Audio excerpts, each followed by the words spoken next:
कक्षा 10 प्रश्नावली 2.2 का दूसरा प्रश्न, उसका हम 5वां हल करेंगे। तो एक द्विघात बहुपद ज्ञात कीजिए जिसके शून्यांकों का योग तथा गुणनफल क्रमशः दी गई संख्याएं हैं। यहाँ बहुपद के जो शून्यांकों का योग है वह -1/4 और गुणनफल है वो 1/4 दे रखा है। इसका हल किस प्रकार होता है वह देखते हैं। जो 5वां प्रश्न है, जो शून्यांकों का योग दे रखा है वह तो -1/4 और जो गुणनफल दे रखा है वो 1/4। तो हम लिख सकते हैं शून्यांकों का योग, ये तो हो गया -1/4 और शून्यांकों का गुणनफल ये हो गया 1/4। अब इसमें हम द्विघात बहुपद ज्ञात करेंगे। तो हम लिख सकते हैं द्विघात बहुपद के लिए, द्विघात बहुपद के लिए तो बहुपद के लिए क्या होगा, जो फॉर्मूला है वह रखेंगे। तो फॉर्मूला है f(x) बराबर, तो हम रखेंगे k x² माइनस शून्यांकों का योग, ये रखेंगे। फिर मल्टीप्लाई में हम x, फिर प्लस यहाँ रखेंगे शून्यांकों का गुणनफल, शून्यांकों का गुणनफल और ब्रैकेट बंद कर देंगे।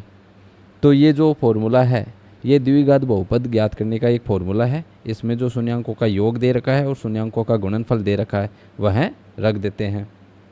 मान रख दे तो k x² को x² माइनस शून्यांकों का योग दे रखा है, ये ब्रैकेट में रखेंगे -1/4, फिर मल्टीप्लाई में x प्लस शून्यांकों का गुणनफल 1/4।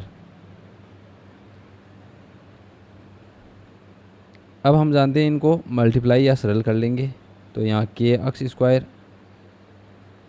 माइनस प्लस, अब यहाँ एक सोचने वाली बात है, जो माइनस का चिन्ह है और माइनस के चिन्ह से मल्टीप्लाई होगा तो यहाँ हो जाएगा प्लस, तो यहाँ हो जाएगा प्लस फिर 1/4।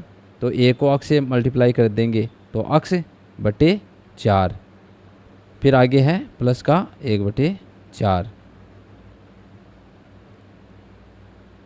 अब क्या करेंगे, अब हमें पता है जो एलसीएम 4 नीचे 4 दे रखा है तो एलसीएम 4 आ जाएगा, तो 4 करेंगे। और x² के नीचे 1 मान लेते हैं, तो 1 मानने पर जो 1 का हर में भाग लगाएंगे, 1 का 4 में भाग लगाते हैं, तो इस 1 का 21 में 4 में भाग लगाएंगे तो 4 बार जाएगा।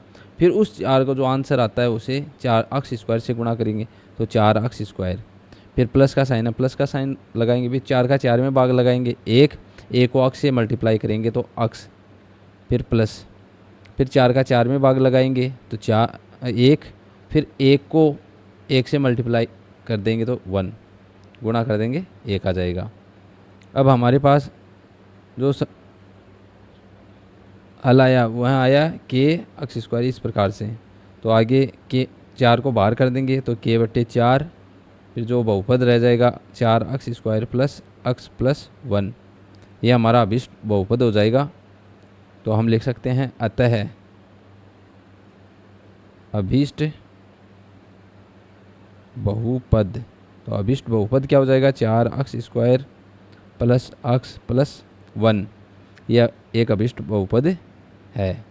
तो द्विघात बहुपद है, इसे लिख सकते हैं द्विघात बहुपद है।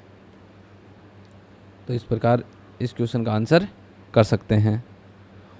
और एक एक बात को आप ध्यान से समझने का प्रयास कीजिए, ये क्वेश्चन बहुत ही सरल है, समझ में आ जाएगा। जो दिया गया है तो -1/4 और 1/4 ये शून्यांकों का योग और गुणनफल, फिर जो फॉर्मूला है इस फॉर्मूले में हम इनका मान रखते हैं, मान रख कर हल करेंगे तो हमारे पास ये आंसर आ जाएगा। तो द्विघात बहुपद क्या हो जाएगा 4x² प्लस x प्लस 1।